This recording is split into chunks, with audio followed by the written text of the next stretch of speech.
What's good, everyone? It's Black here.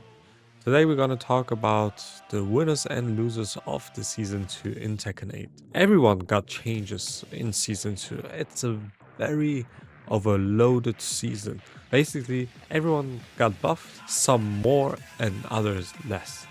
If you play Season 2, every character feels strong.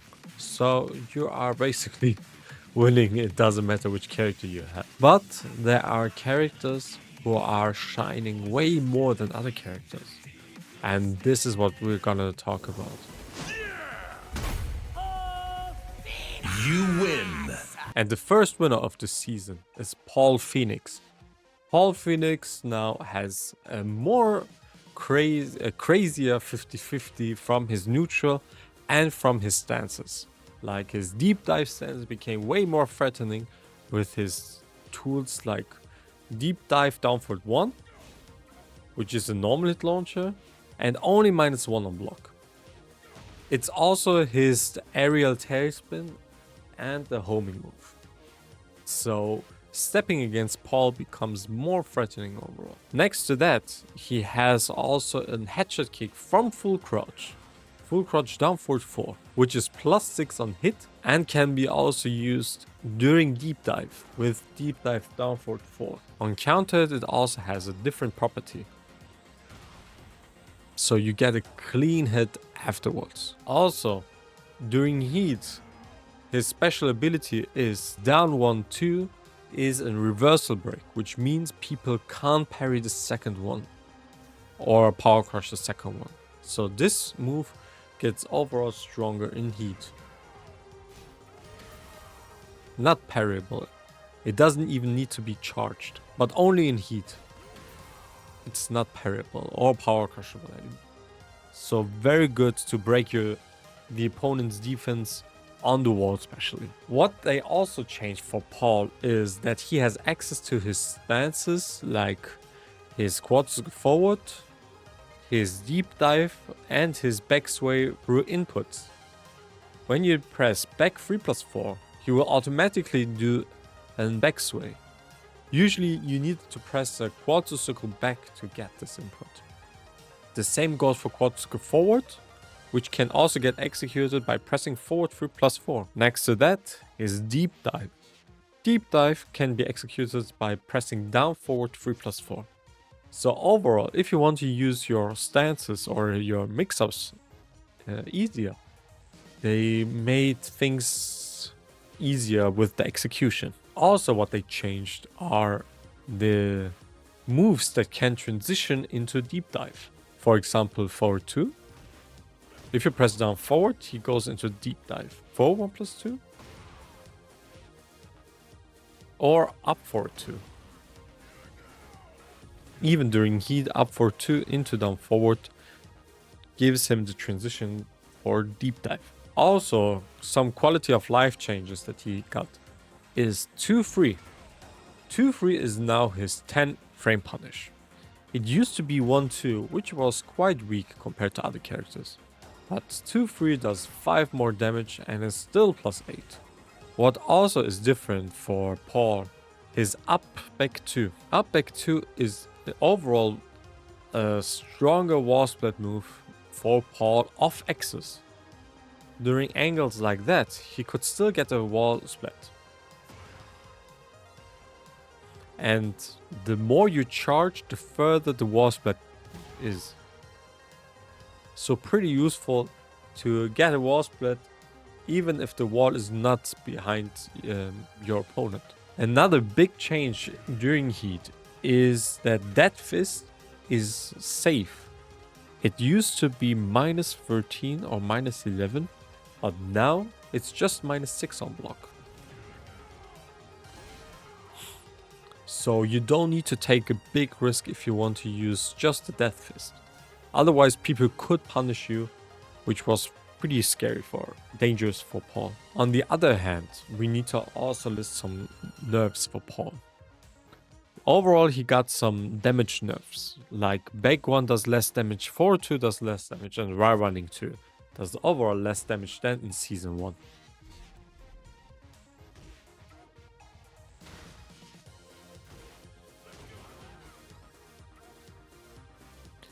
But compared to his other buffs, the buffs are still in the upper hand. You win. Let's talk about the next winner of Season 2 so far, which is considered to be Deviljin. Deviljin's heat and neutral tools are way stronger. For example, making his downfall 1-2, a natural combo and wall split. Next to that, he has also a mid version downfall 1-4, which is also wall split. It's only encountered guaranteed, but still a strong tool if you want to mix up the opponents next to the wall, and only minus 13 on block. And next to that, his back 4-2-3 does give wall splits. This wasn't the case in Season 1. So the Laser Scraper mix-up is way more threatening for the opponent when he fights against Deviljin. But most of his biggest buffs he got are from his stance, Morning Crow.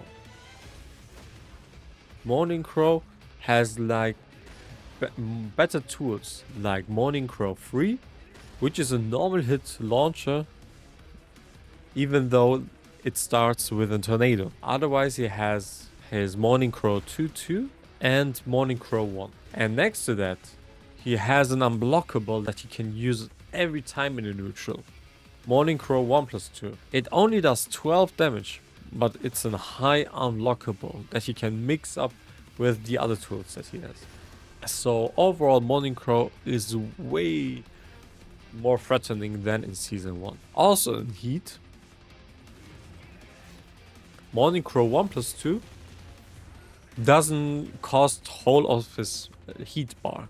So you can use it like a few times if you have full heat.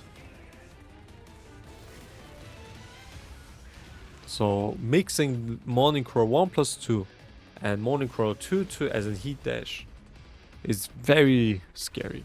Also, what they changed for Deviljin is Crouch Dash 1+2. Crouch Dash 1+2 has a different animation, so you get a guaranteed hit afterwards. It used to be a ballerina spin, which gave wall split close to the wall, but now you have better follow-up than in Season 1. So people who wants to sidestep needs to be careful against Deviljin. Next to that, he got some quality of life changes with an enhanced upward 4 hitbox. The lower hitbox got enhanced. Down 3+4 has better tracking, while staying for 4 being +7 instead of +4 makes him overall a more reliable character.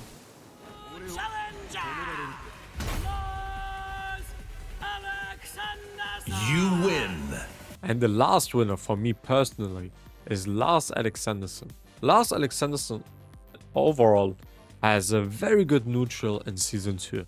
And next to that, his stances are even scarier than in Season 1. He also has access to his dynamic entry or silent entry way easier than in Season 1 with new tools. Next to that, also his full crouch potential or mix-up is better than in Season 1. The first example from his stance what got buffed is his silent entry 4 is now his strong aerial tailspin, which means that his combos can be extended in an even better than in Season 1. Silent entry 4 even gives a guaranteed follow-up on normal hit. Next to that, since silent entry 4 is not a power crush anymore, it got replaced by the power crush property with Zen 1+2. Zen 1+2 is a mid that is only -13 on block. So if you want to have a defensive option during silent entry, Zen 1+2 is the way to go. A new buff from his stance is his silent entry 3. Silent entry 3 used to be -14 on block.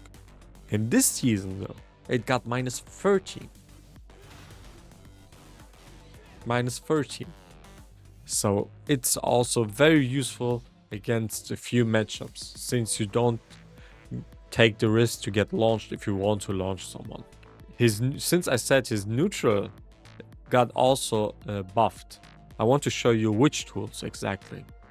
His back one, for example, has new properties on counter hit. On counter hit, this move leads to knockdown, or even better said, wall spread.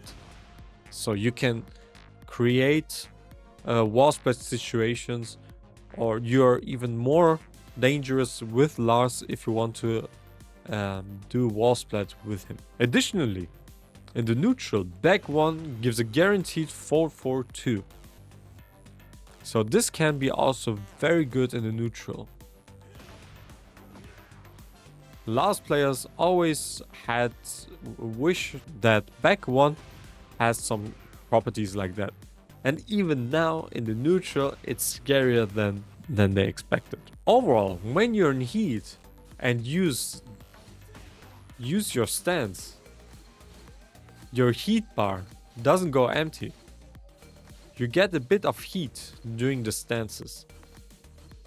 So there's even a reward when you do your combos with dynamic entry or silent entry.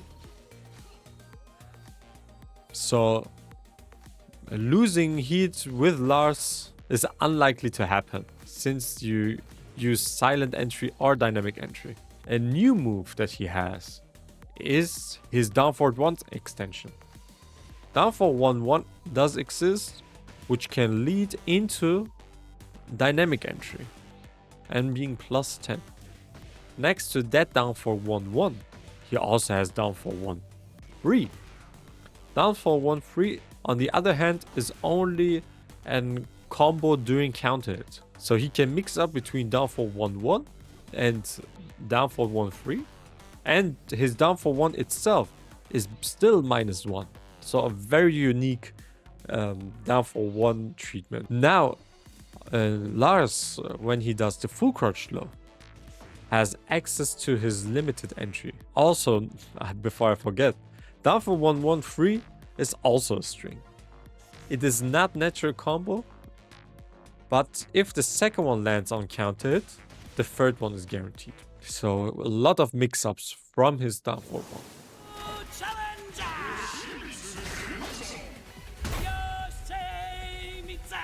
You lose. Let's talk about the character who is, in my opinion, the loser, since he didn't get so much buffs compared to other characters. Yoshimitsu. Yoshimitsu is quite similar to Season 1, although he has a few new moves, that will put him into the flee stance to utilize this stance overall more. His new moves are, for example, up for 1-1, which is a safe new move, natural combo, and puts him into flee. And his new move, Kimchi forward 1+2, is even plus on block.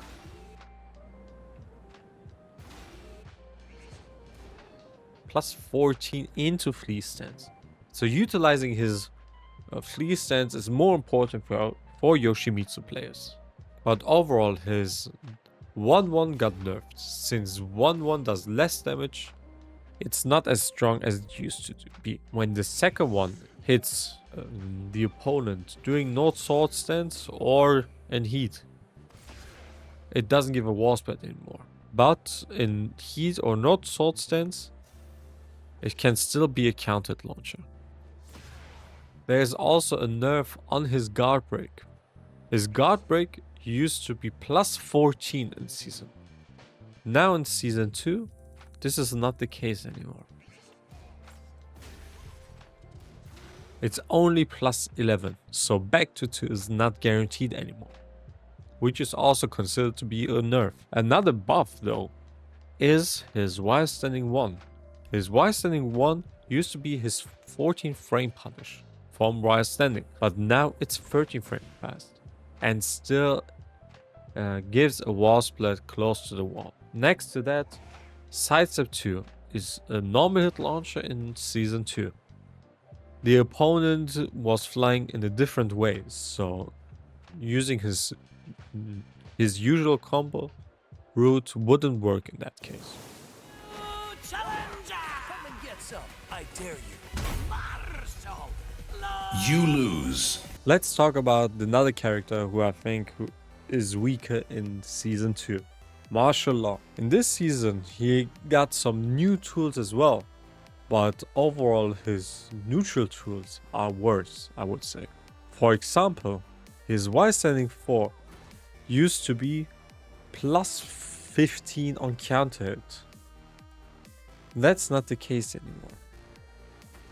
It's only plus 13 on counter hit, which means a DSS forward 1 is not guaranteed anymore. It was one of the best oppressive moves of Law. Another nerf what he also has is his slide does less damage. It used to be 20 damage on normal hit, now it does only 17 damage. Also, Dragon Charge DSS 3 does also less damage. So during combos, using that is weakening his combos overall. His combos are weaker in Season 2 than in Season 1 overall. Also, DSS 4 is worse in this season. DSS 4 does this knockdown uncountered. In Season 1, when you had really good execution, you could execute a full combo out of DSS 4. Also, his Power Crush is removed. 4-3 is not a Power Crush anymore. It got replaced by a new move for Martial Law, which leads to guaranteed follow-ups, but still is not a Power Crush, or they removed this Power Crush from the neutral. Now back 1+2 is the only Power Crush Martial Law has. DSS 4-3 is not a Power Crush anymore, but a full launch on Heat Engager. What also is nerfed from Law is his DSS forward 1. DSS forward 1 is now minus 11 on block. Before that it was minus 9. And a safe option to wall split for Law. That's not the case anymore. You can only make this move safe by using it with the heat dash. Also, one of his new moves are his nunchucks Upback 2, which is a long range homing move, and uncountered gives a guaranteed follow-up. Next to that, like a lot of other characters, he received a down forward 1 extension, down for 1-3, which is a natural combo as well. Does give wall split and can be used during combos as a strong aerial tailspin. Feel free to follow me. I am active on Twitter, Twitch, YouTube and Instagram. Thanks for everyone who watched this video so far. What do you think about this patch? Please let me know in the comment section below. Wish you all the best and take care.